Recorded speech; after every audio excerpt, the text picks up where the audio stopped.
Today's episode is sponsored by Made by Ray. Made by Ray is an independent sewing pattern company specializing in simple, modern clothing designs for women and children. Designer Ray Hoekstra brings you sewing patterns that are easy to follow and learn from, with a focus on good fit. Whether you're just beginning to sew or have been sewing for years, you'll love how approachable and versatile these patterns are. Use the special offer code WHILESHENAPS to get 10% off your next purchase in the Made by Ray shop. And now, here's the show.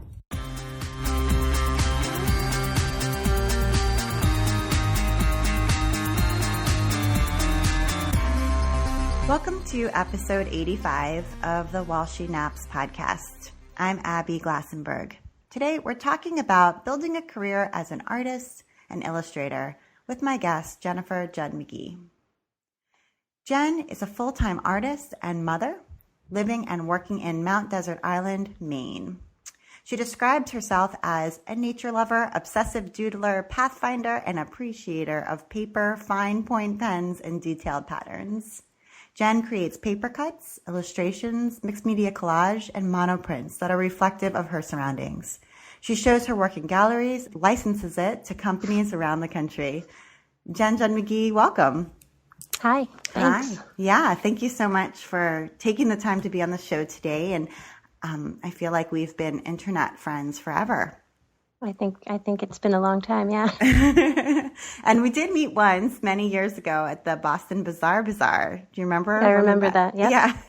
Yeah. Yeah. I was in like a weird location that year, and we met. And so it's just really great to have the chance to sit down and talk more about your career and how it's developed over time, because it's really grown and shifted in neat ways. So I know you live in Mount Desert Island, and I wonder what that area is like. I've never been there, even though I do live in New England, but I've never visited. I live on Mount Desert Island in Northeast Harbor, which is one of 5 villages on the island. And Acadia National Park is here. And I can actually walk through the woods up into Acadia National Park from my house. So it's pretty beautiful and awe-inspiring here.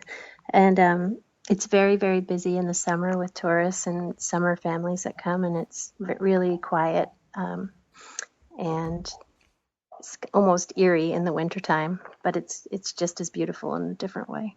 So. That's great. It sounds wonderful, and I'd love to come and see it. And did you grow up in Maine? I know you didn't always live on Mount Desert Island. I feel like you guys moved there at a certain point.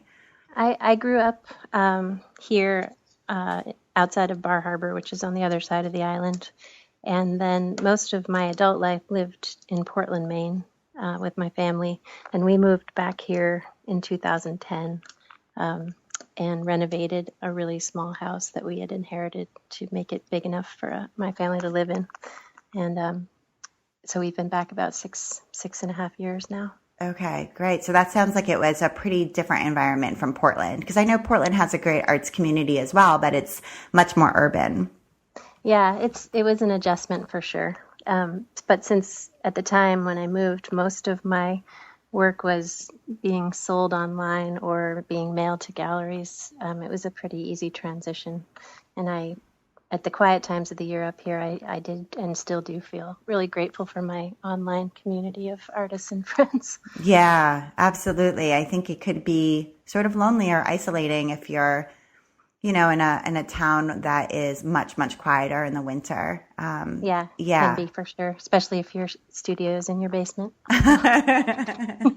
Absolutely. So you didn't start your career as a full-time artist. And so I want to walk back a little bit to sort of how you got where you are now. So we were talking before the show that you used to work at a women's health clinic. And I'm wondering what you majored in college and sort of how it led you to that job.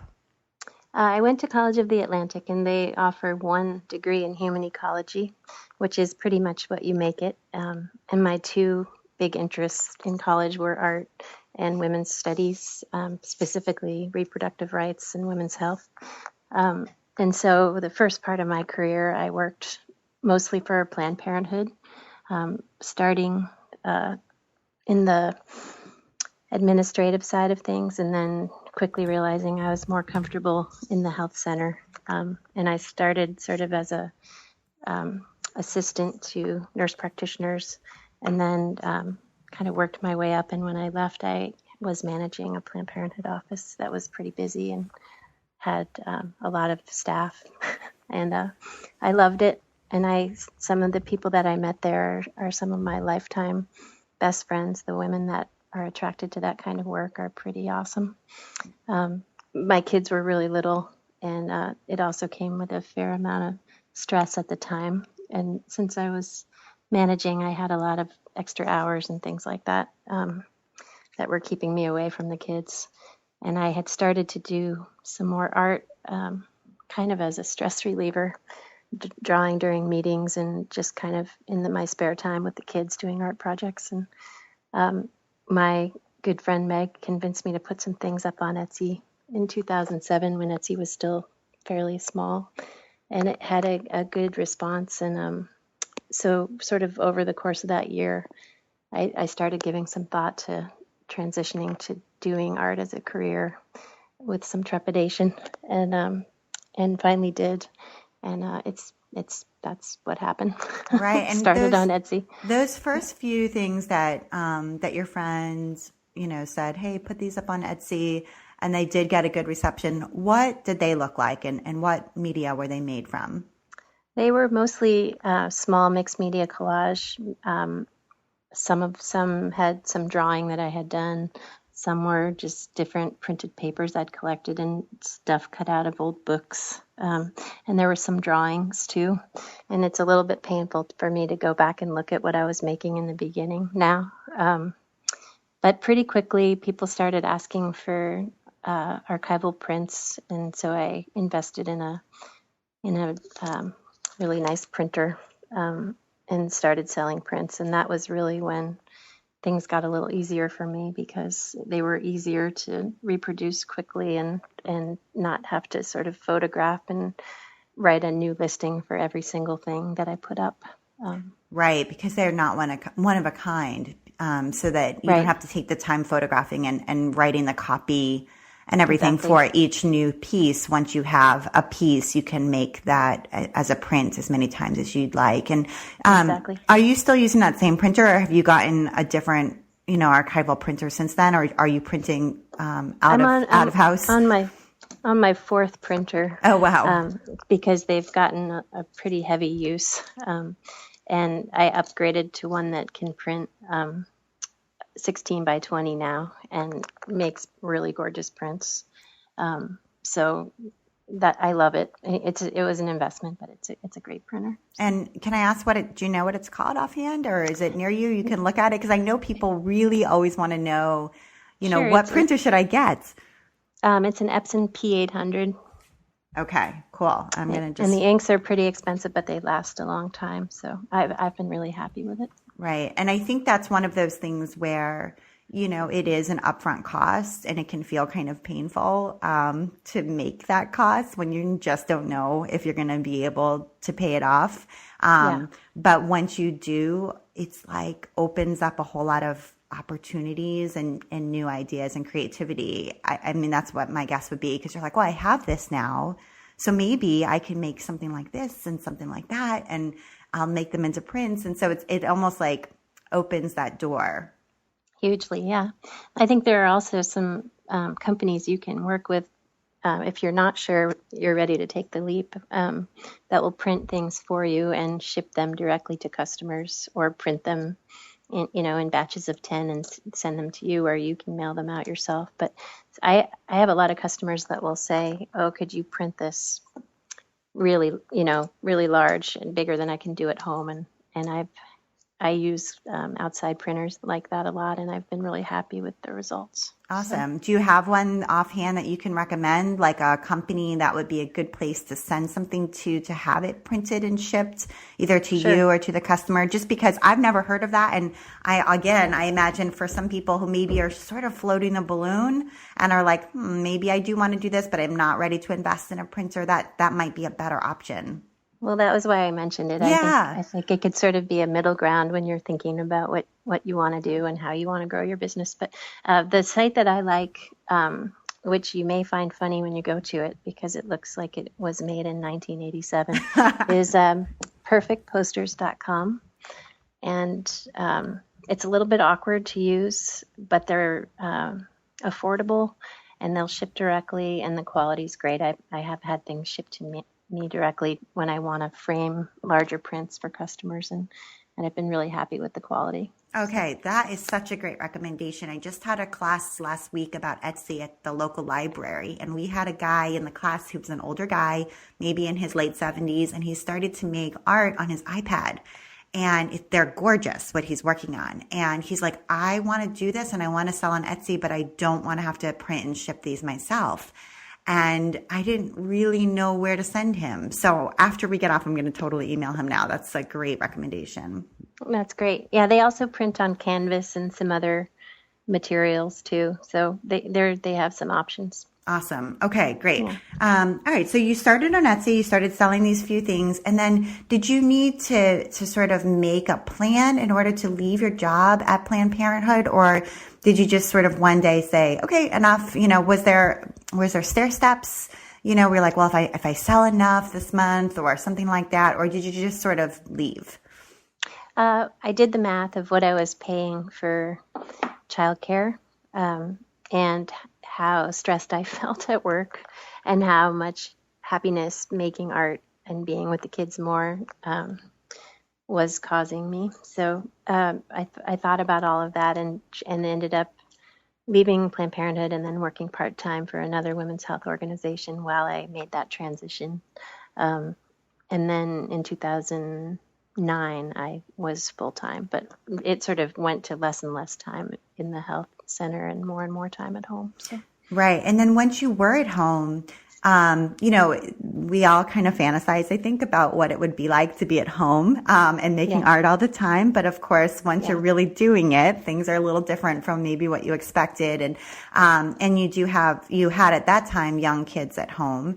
Your kids are now teenagers, but you had young kids at home at that time. And so did you kind of structure your days in a certain way in order to make that work, or have some childcare available, or did you just kind of like work around the kids' schedules? Well, I had some really good friends with kids the same age who were close friends, and so we did a lot of swapping. My house was kind of a disaster a lot of the time. The dining room table was covered in art supplies, and but I did, when they were at school, I tried to make the most of every minute. But I definitely was sort of always working, always responding to emails and kind of multitasking. And I think I still do that to some degree, although we can talk about this later, but I have a little more structure to my life this year. So, right. It was a jumble.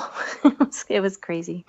But I look back on it fondly. It was really nice to be with the kids more and have them be part of my days more than they had been. So yeah, absolutely. And I'm a huge multitasker, and I'm always working as well. I totally understand that. But I'm also home with my kids, and I do think it does get crazy, but it is possible to do both. And it's hard though. It's 2 full-time jobs at the same time. So So I think when I first began following your work, maybe it was, 8 or 9 years ago, something like that, you were doing these collages, and now you really expanded into doing a lot of different techniques. And your style, though, is still your style. Like, I can see new work and immediately know it was made by you. So if you want to just tell a little bit about the story of how first you started doing paper cuts, which I think is an interesting story, and then maybe talk a little bit about some of the other art mediums you've experimented with and started exploring. Sure. Up until 2010, I was mostly doing collage and drawing, and I really like drawing, and I would go through spurts with collage. I didn't always want to do it because it's really messy and takes up a lot of space when you're working.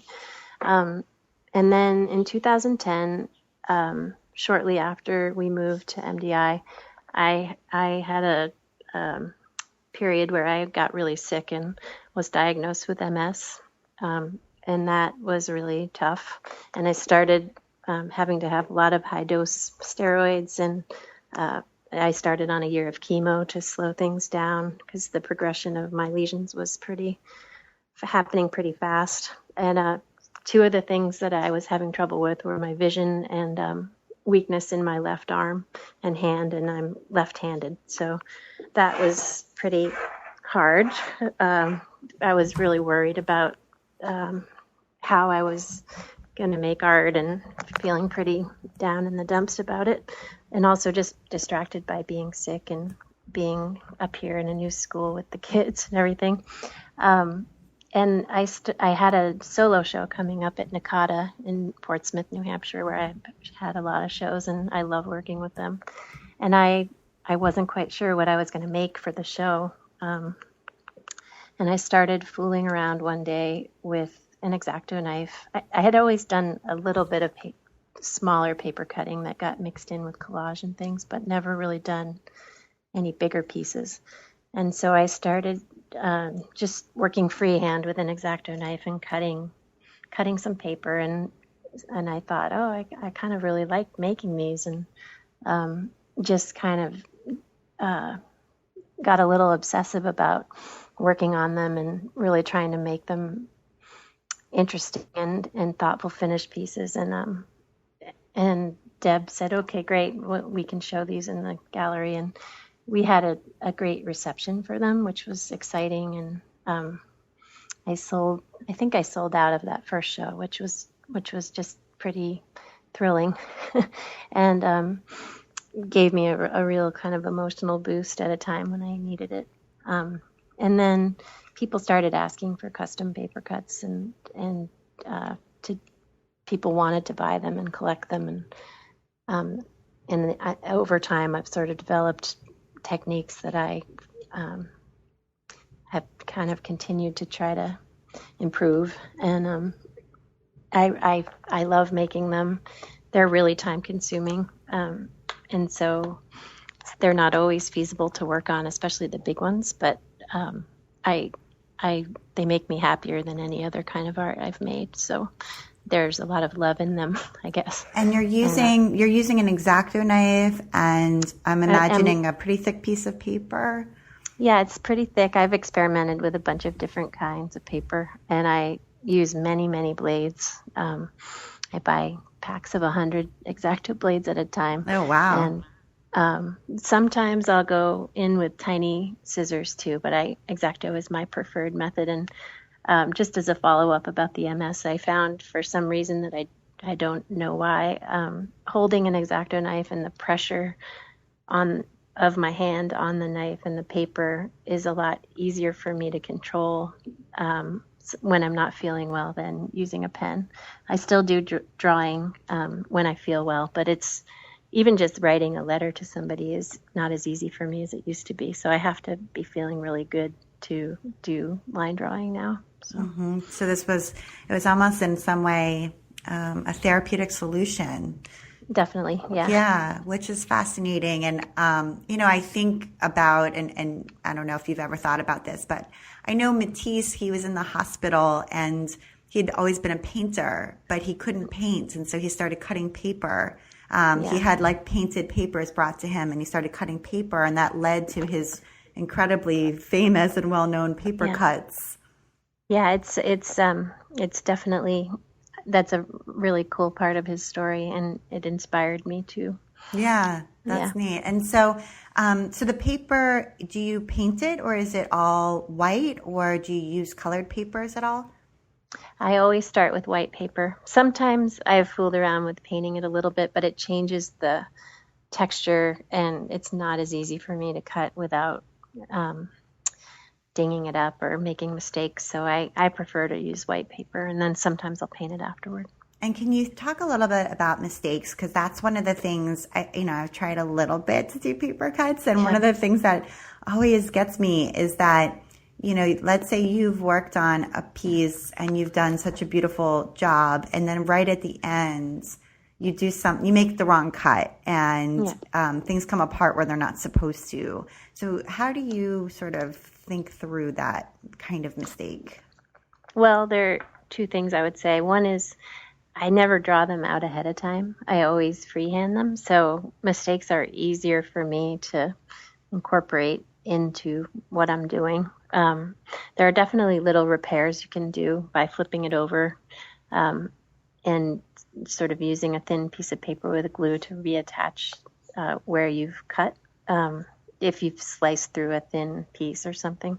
And I've learned those over time. And, my eye can go to them in a finished piece and say, oh, that's that area that I made that stupid cut when I got distracted. But most other people wouldn't notice it, I don't think. But I like working freehand and having I like the looseness of not having it be too fussy. And if I make a mistake, I just sort of go with it. But I don't know if I'd recommend doing freehand right in the beginning. I think most people might want to draw something out in the beginning just to get the fluidity of their hand with the X-Acto knife and the right kind of paper. I'd like to take a moment now to hear from our sponsor, Ray Hoekstra from Made by Ray. My name is Ray Hoekstra, and I'm the owner of Made by Ray Sewing Patterns. We just released a new pattern this fall called the Isla pattern for knits, and it's my first knit women's pattern. And it's a sewing pattern that's super simple, and it's really fun, and I'm really excited about having something out there for knit sewing because I know a lot of people want to sew with knits. So Isla is part of a trio of patterns that I've released in the past year that are all called Presto patterns, and they're all just a little simpler and less complicated than some other patterns that I've put out in the past. And so I think they're very approachable for beginners or sewers who might not be beginners but are looking to move into making garments for themselves. There are three women's patterns, the Luna pants and the Gemma tank and then the Isla dress. And they all have kind of a different approach. One, of course, is pants, and one is just a basic tank for those who kind of want something that's simple. That's just easy to put together and very quick. And then Isla is something that's focused on knits. So those are kind of the three patterns that I'm really excited about this year. And of course, we have a whole library of patterns for women and children that also have a lot of very simple modern designs that I'm also really thrilled that people find very approachable and easy to learn from. So that's really fun. And are they PDF patterns or print, or you can choose? So I sell patterns from my shop as PDFs, digital patterns, and they come in both a print at home and a copy shop format. So that if you wanted to print them out and use them right away, you could do that. The women's patterns are in copy shop format. The children's patterns are small enough that they work well for print at home. But we also have print patterns, paper patterns that are available online, and we don't sell those directly from our shop, but we do offer those to independent fabric shops and quilting shops. And so those are easily available online as well. Check out Made by Ray at madebyray.com and use the special offer code while she naps to get 10% off your next purchase. And now back to my conversation with Jen. And then you got into laser cutting, and I think this is such an interesting sort of next step or progression in this path. So how did you learn about laser cutters, and then how did you end up getting one? It's a funny story. There's a craft school here in Maine called Haystack, which is in Deer Isle. And they offer 2-week sessions in the summer. And I had always wanted to go and was a little intimidated. But in 2012, just thought, you know what, I'm going to sign up and go and get out of my comfort zone. So I signed up for a monoprinting workshop. And Haystack has a fab lab, which I don't know if everybody knows what that is, but a lot of schools and community centers now have these, and it's a lab that has different machines to help with art projects. So there's a laser cutter, a vinyl cutter, a CNC router, sometimes a 3D printer. They're just different tools that artists can use to try things in a different way. So Haystack had one of these, and I had never seen or even really thought about a laser cutter before.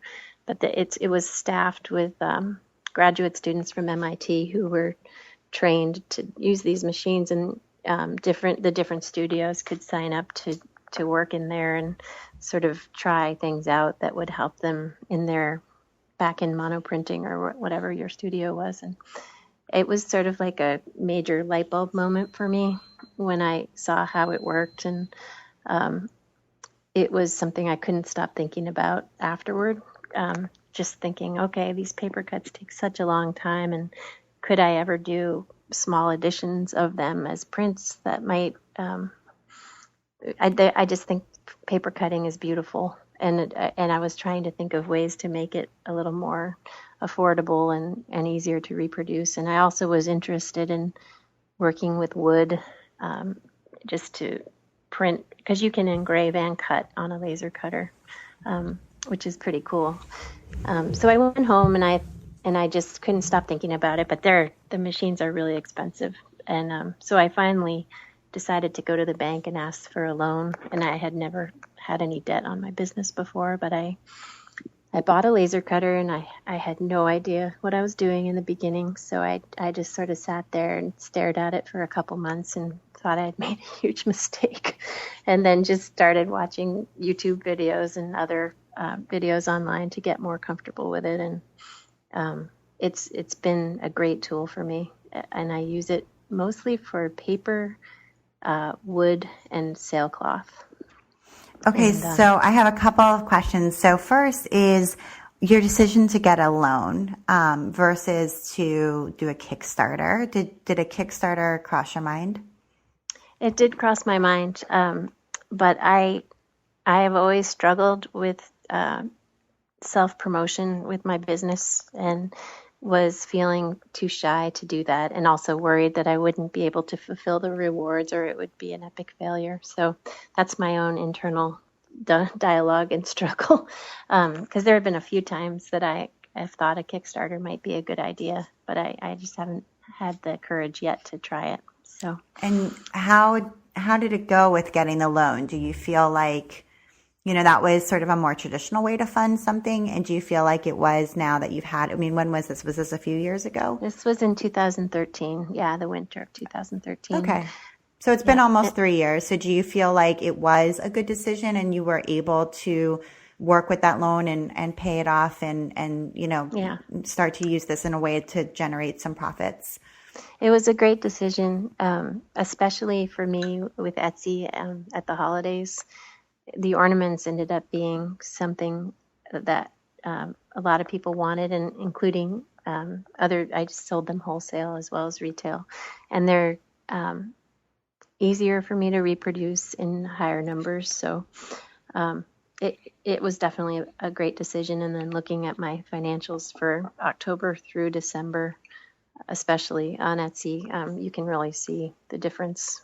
And I was really pleased with that. And it felt great to pay it off. So right. And I think, that's sort of the second instance in your story where investing in a piece of equipment turned out to really help boost your business and also open up creative opportunities for you that it sounds like you really enjoy, like coming up with being able to make wooden ornaments for the holidays. Mm-hmm. Before this laser cutter, that wasn't even a creative possibility for you, but having it, Exactly. You're like, what else can I make with this, Yeah. No, it was a thrill. And I still get excited about it. And I don't have as much time these days to sit and say, I'm going to give myself a week to see what I can think of that I've never done before. But when you have those moments, it's pretty awesome when you have a click and something great comes out of it. And can you talk about sailcloth? What is sailcloth, and how do you, what are you making out of sailcloth? I'll back up a little bit and say, in 2014, I was invited to have a solo show at the Blum Gallery at College of the Atlantic, where I went to school. And it's this beautiful, big, light-filled gallery. And they asked me to be in there the whole summer, which was quite an honor. And the ceilings are really high. And so I was going to do a show of all original paper cuts. But they said, if you want to do anything else, you can do an installation component to this too. And originally I thought, oh, maybe I'll use my laser cutter and cut some paper flags with some of the motifs from the original work. And then I was fooling around with sailcloth, which is exactly what it sounds like. It's the material that sailboats use for sails.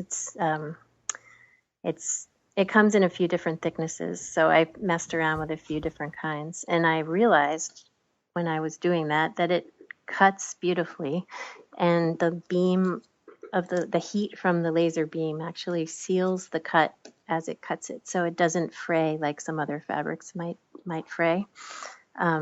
So what I did, and this is something I do with the ornaments too, is I'll scan in some of the original paper cuts and then send them to the laser cutter to cut. And what I really like about using the laser cutter for my work is that even though I've used a machine to cut it, it still has a handmade feel because I made the original designs by hand, so that no lines are ever really perfect, and everything's a little bit wonky. And I like that mixture of machine made but with a handmade feel.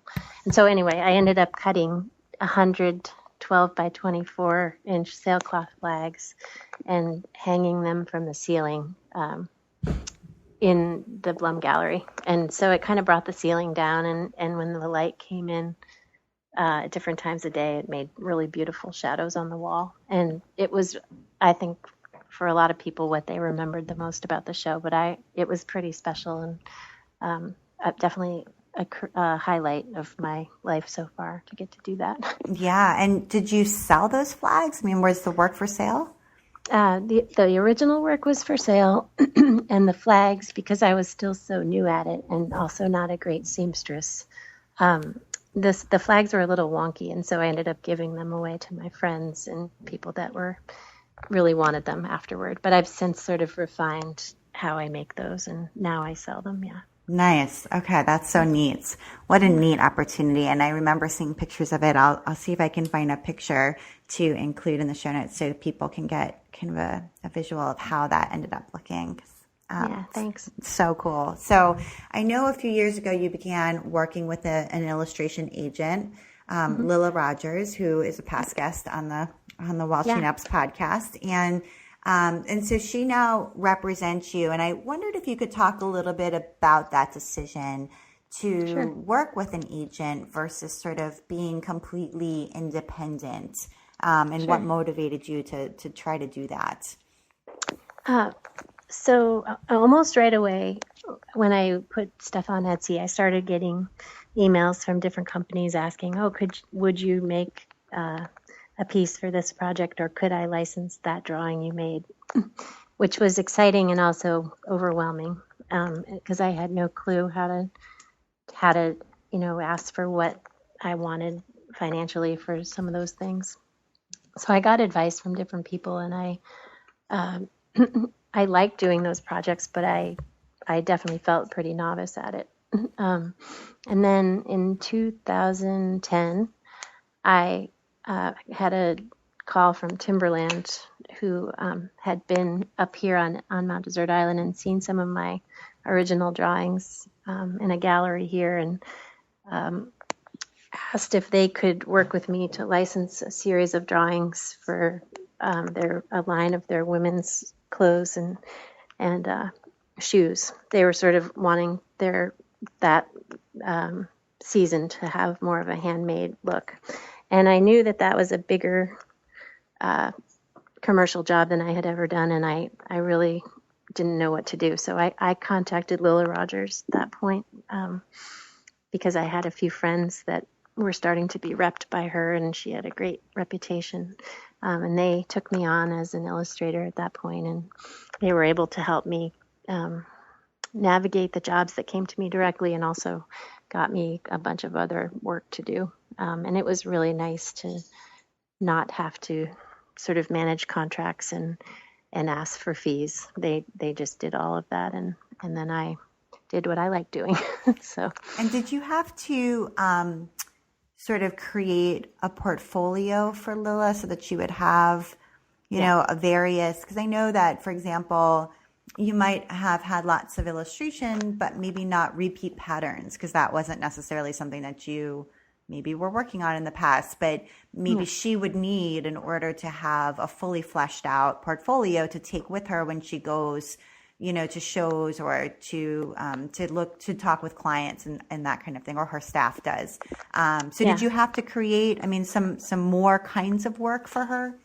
I did. And that was a learning curve for me too, where I was really intimidated because the rest of her artists are so expert and skilled and doing all these amazing jobs. And so at that point, I started watching. I actually had never used Photoshop until I was starting to be repped by Lila. So I bought the Adobe Creative Suite and then started doing a whole bunch of online classes in how to use Photoshop and Illustrator and make repeating patterns. And that was intimidating. And it always was hard for me to keep up with the volume of work that I should have had with Lila, that the rest of the artists had, because I also had at the same time, I really wanted to be making original work and showing it in galleries, and also had MS. So juggling all of that stuff time-wise was a little bit challenging. Right. So in other words, she was coming to you with almost too many jobs, or the expectation was if you were represented by her, then you would take on a certain quota of jobs, and that was sort of feeling like a lot in addition to both, working with your illness and also creating original art that you really wanted to keep creating. Yeah. It was rare that I felt like I had more work than I wanted, but sometimes it would get into areas where I didn't feel like I had the experience that I should have had working with a company. So I was doing a lot of homework in the middle of trying to finish a job just to have it be the professional level that I wanted to give the company, if that makes sense. Mm-hmm. And at the same time, as a commercial artist, you're always trying to come up with new art to have in your portfolio for the next time you're at Surtex or whatever. And that was what I had a hard time doing, was coming up with enough commercial digital work to keep them happy and have a beautiful portfolio. I see what you're saying. So you also always have to stay ahead of the game and kind of be looking toward the next season or the next trade show and be fleshing out what you have to offer in addition to doing the current jobs and your own personal work that's not for commercial purposes. I see. The nice thing about the companies that I ended up working with for the most part was that they came to me because they wanted things that looked more handmade. And so that ended up working out for me. But I probably could have gotten a lot more commercial work if I had the time and the sort of expert ability to make more digital patterns.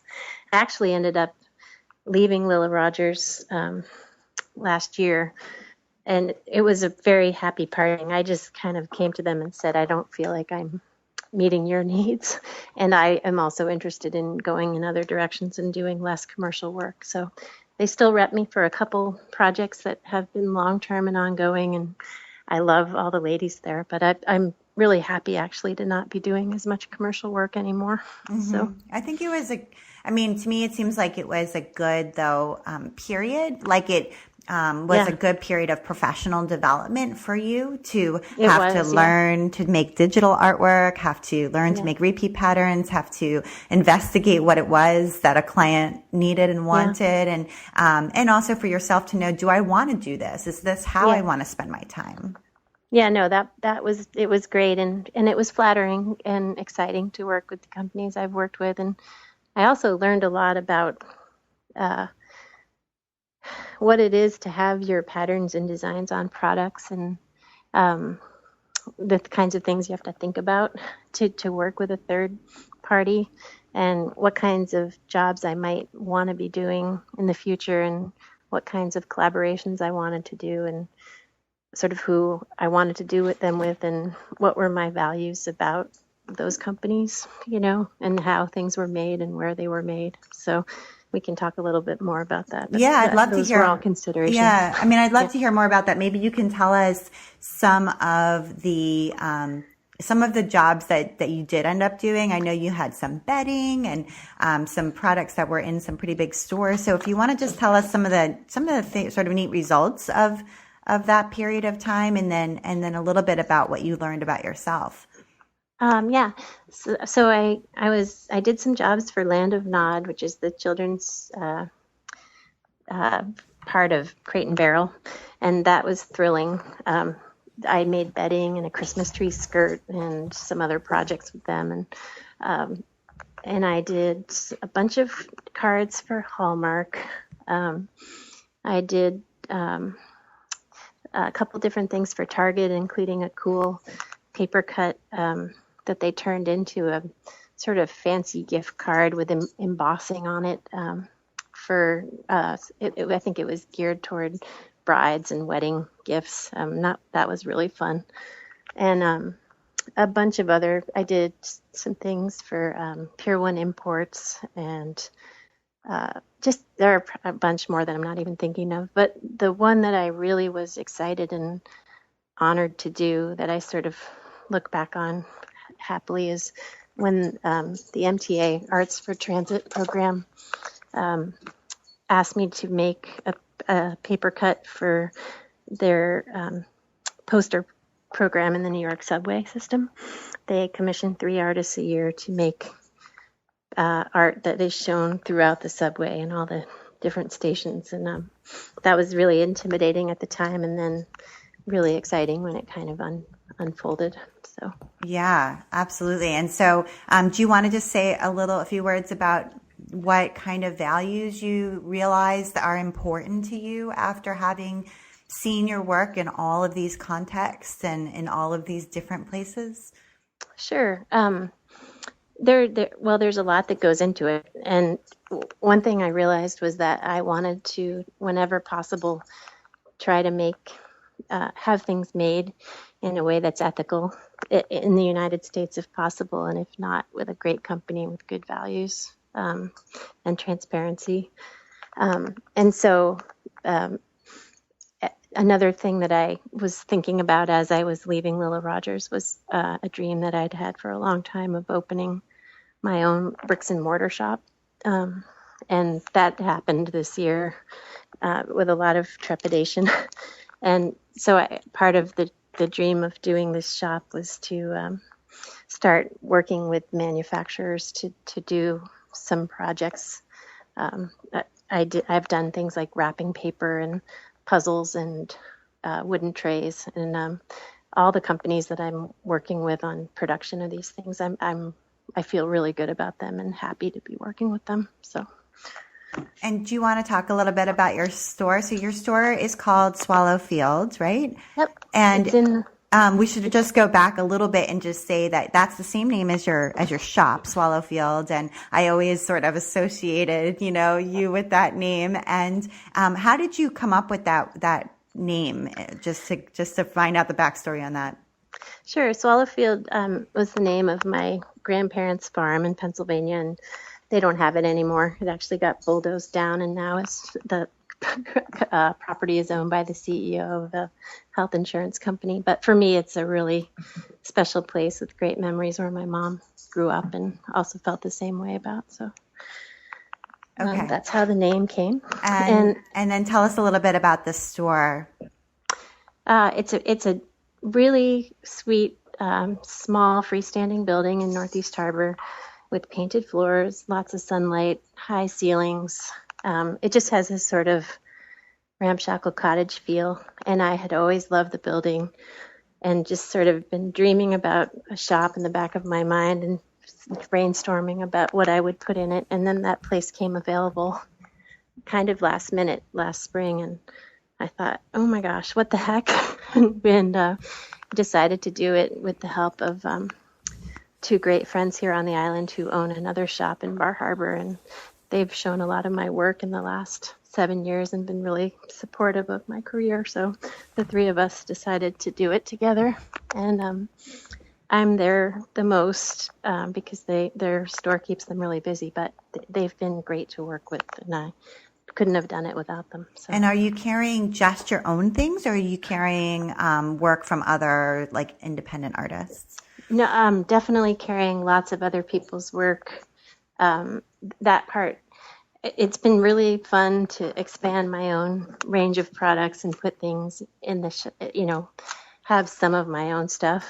But I think I said earlier that I always am a little uncomfortable with self-promotion, and that has been true in this shop too. So the great excitement for me about the shop has been working with other people and finding small businesses to work with, and I love representing all the companies and people that I have in the shop. Yeah, so. And it seems like this would be the absolute ideal place to spend some time when you're on Mount Desert Island on vacation. It's a very cozy, pretty place, and we really tried hard to find some things that aren't elsewhere on the island, and some small producers and people that a lot of it is made in Maine. I'd say 90% of it is made in the U.S. And I have shopped more on Etsy wholesale than anywhere else. I've never been to any shows so far. So it's all people that I either know personally through the internet at least, or know about, or a lot of late night internet searching for the right fit.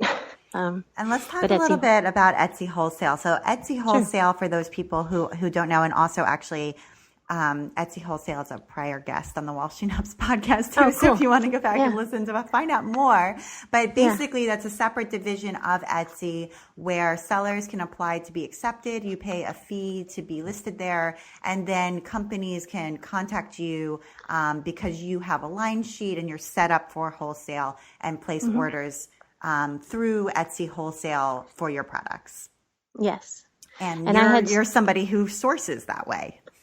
Well, I had first worked with them as a seller because I figured out that some of the things I had in my shop would be good for wholesale. And people had been asking for a long time, oh, do you have a line sheet? And I didn't really, and I felt unprofessional. So any wholesale arrangements I'd had until last year were pretty awkward and inexperienced on my part.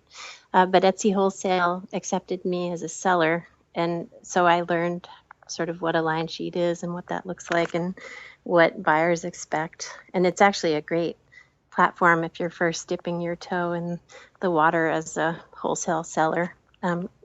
So I was happy with it that way. And then I applied as soon as I signed the lease for the building. I applied to be a buyer on Etsy wholesale, and some of my favorite vendors are from Etsy wholesale, and I've been really happy to be able to support them that way. So right, and I would love to talk about Etsy just generally Sure. because it sounds like Etsy's been a pretty long-standing part of your art career from the beginning when you were still working full-time to Definitely. Now when you own a brick and mortar shop. I mean, it's really stayed with you this whole time and is still where you sell your work online. And so I just wanted to know why you've stuck it out, because I know a lot of people, there's a lot of talk about Etsy and not all of it is positive. And sometimes people feel like you get lost on Etsy. It's hard to get found, and there's lots of resellers on Etsy and various other complaints. But you're still there, and it's still a big part of your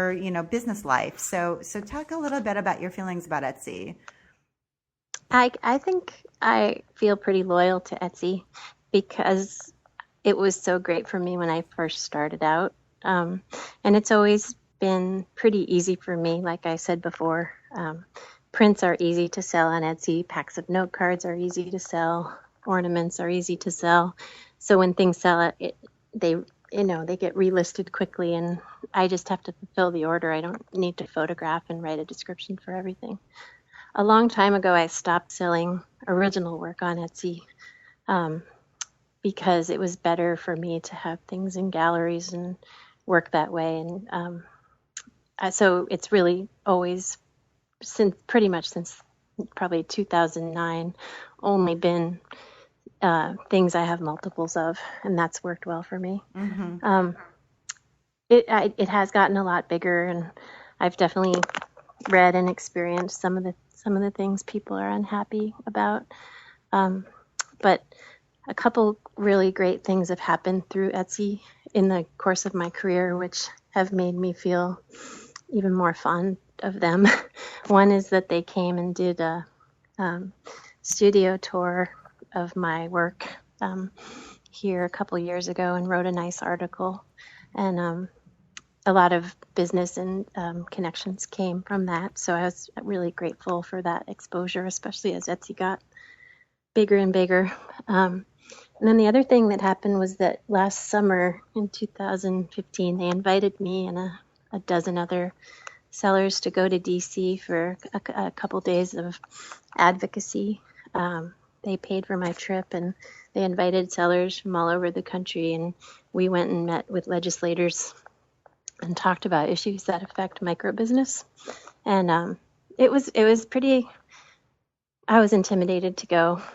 I went, and my favorite part of the trip was actually just getting a chance to chat with those sellers and know about what they're doing and how they're doing it. And I made some great connections, and I actually carry a lot of their work in the shop now, and we all stay in touch, which is pretty cool. And when we talk about, and I interviewed you for an article that I wrote about that trip, and Mm-hmm. I think it's something that maybe not everybody is aware of, but when we talk about advocacy, so Etsy has a branch of their business where they are traveling to DC with these trips. Some people could call it lobbying, they call it advocacy, and basically they're choosing issues that are focused on small business, solo entrepreneurs, that affect solo entrepreneurs. So things like net neutrality and having health insurance and that sort of thing. And they are setting up meetings with congressmen and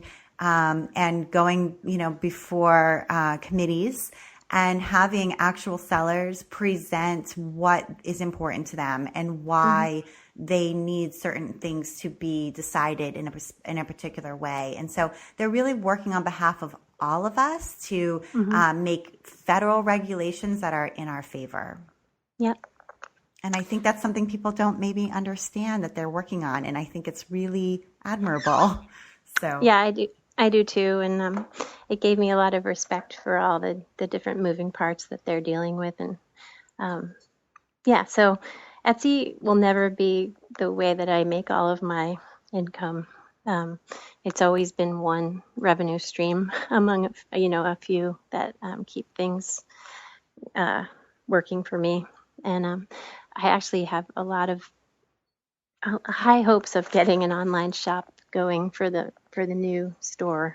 I'm probably going to use Shopify, I think, and that will be some original work there, and then some of the special products that I've made for the shop, and also some of the other things that we carry that if those companies are comfortable with me selling online on their behalf. So it won't ever be everything we have in the shop, but it'll be a flavor of what we sell at Swallowfield. So. Mm-hmm.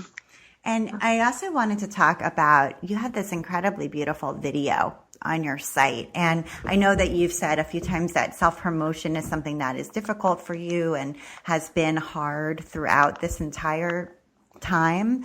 But this video, it's just really lovely. And maybe I'll embed it in the show notes so people, if that's okay with you, so people can see it and get a feel for it. But it basically sort of shows you at work in your environment where you're working in your studio, and it's on your about page on your website. And I feel like it's short. I mean, I don't know if it's 2 minutes, something like that, but it gives us such a good sense of who you are and what your approach is and what you look like and what your practice looks like, what your work looks like. And I feel like as the web develops, over the next 5 years, let's say 3 years, having a professionally made, beautiful video like that on an about page is going to become more and more crucial. So I wondered how you got that made and what the thinking was.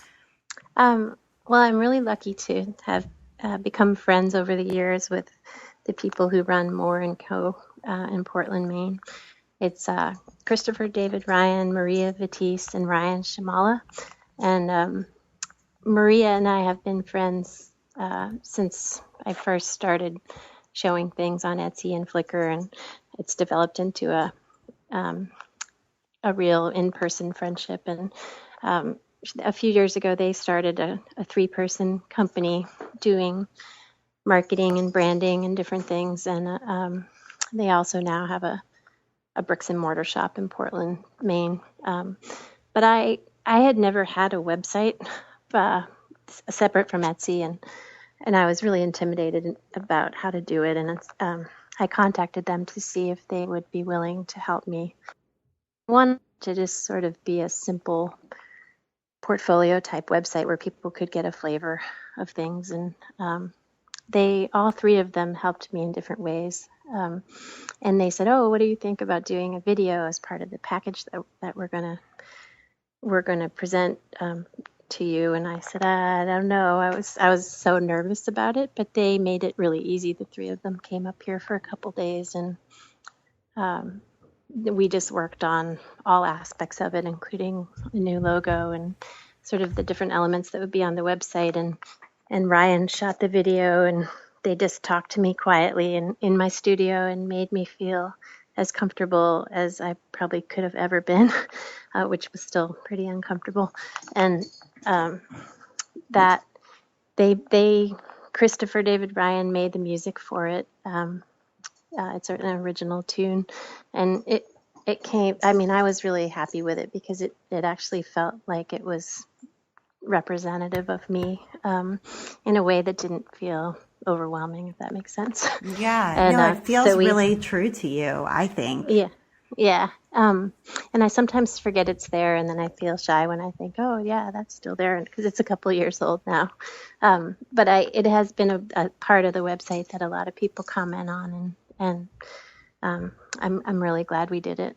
Yeah, I think it was a really good investment. And I think if people are sort of wondering, should I get a video made, or it seems kind of vain, to be like, sure, here's a bunch of money. Come to my house and shoot a video of me, all about me. I'll be the star, Right. But actually, Exactly. I know it feels so awkward, but it is really effective, I think. And so, so if people are on the fence, they should go for it.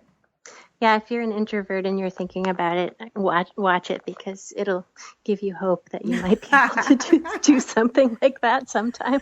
Absolutely. All right. So toward the end of the show, I always ask my guests to recommend something that they are enjoying right now. So this could be pretty much anything you would recommend to a creative friend, a book or a magazine. It could be a special art supply or a special tool or an app or a website. So anything like that. And I don't think I told you this in advance, so I am putting you on the spot a little, which I apologize for. But no, but if there's okay. anything that you could recommend to listeners that would be fun for them to pick up and take a look at, go for it. I'm completely charmed and inspired by Grace Bonney's new book, In the Company of Women, that just came out. It's about 100 different female artists and makers, and it's great interviews and widely representative of women. And just I'm kind of reading it really slowly right now because I'm trying to really savor each one as I go. But it's a beautiful book, and I also sell it at the shop because I was pretty sure I would like it. It just came out a month ago or so, and it's a very easy book to sell because I feel so strongly that artists and creative women should have it in their hands and use for inspiration. So. It is on my holiday wish list, and I think it's going to be a book I buy for a lot of people this holiday season, and I'm excited to get it myself.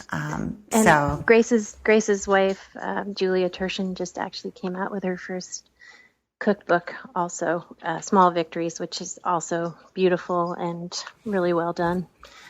So that's another book you might look at. They're a dynamic duo. It's amazing. They are. Yeah. They're, So amazing. they're very inspiring. And when Yes. you think about authenticity and trying to sort of represent yourself online in a way that feels true to you, I think of them both as role models that way. So. Absolutely. And they've done some really nice Facebook Live videos as well. I don't know if you've seen any of those, but I've watched some of them. And like Julia will be in the kitchen cooking. Grace will be answering questions about like home decorating. And they just do such a nice job together in their house in upstate New York. And you really get a sense of who they are and their point of view. And I really like the way they're using that medium too. I agree. Yeah, they're inspiring, and Grace has been somebody I've followed and admired since I first started out. So it's been really fun to watch her career evolve and her kind of grapple with the same questions that we all do about, how much do you put online and what do you say and how do you be true about what you're putting online? And so she's a role model for me that way. Yeah, absolutely. Especially as, her business is a business primarily of blogging. And she's talked a lot about sort of native advertising and banner ads and the changes that have come there and what's been asked of her and her company and how she sort of navigated through, okay, how much of this stuff is going to end up being sponsored content and what do we need to do to sort of weather this storm? And it's really hard to figure that out. And as you said, she's been at this for a really long time. I've definitely been following Design Sponge from the very beginning. And anyway, but she's still here and still going strong. There is a way to get through it. But sort of talking openly about that struggle is really important. Yeah, and also the sort of changes and choices she's making about what kind of content she wants to showcase, which is also inspiring to me. Right. So coming from a diverse set of makers, for example. Mm-hmm. Yeah. And all the thought she put into who she asked to be in the book. I mean, she really worked hard, and it's just a great, I couldn't recommend it more highly. All right. That's a really good one. Well, Jen, it's been wonderful talking to you. Thank you so much for taking the time to be on the While She Naps podcast. Thanks for asking me. And you've been listening to the While She Naps podcast. I'm Abby Glassenberg. Visit my blog, whileshenaps.com, where you can sign up for my email newsletter to get the best in sewing, blogging, and small business delivered right to your inbox each week. And remember to visit today's episode sponsor, Made by Ray. Made by Ray sewing patterns are simple, modern designs for women and children. Made by Ray offers copy shop files with every digital women's pattern purchase in addition to the printed home pattern pieces. Find select Made by Ray patterns in print at your local fabric shop. And visit the Made by Ray blog to access free patterns, tutorials, and sew-alongs to help you build your sewing confidence. Use the special offer code While She Naps to get 10% off your next purchase in the Made by Ray shop. Thanks, Made by Ray. And if you enjoy the show, tell a friend about it. Thank you so much, and I'll see you next time.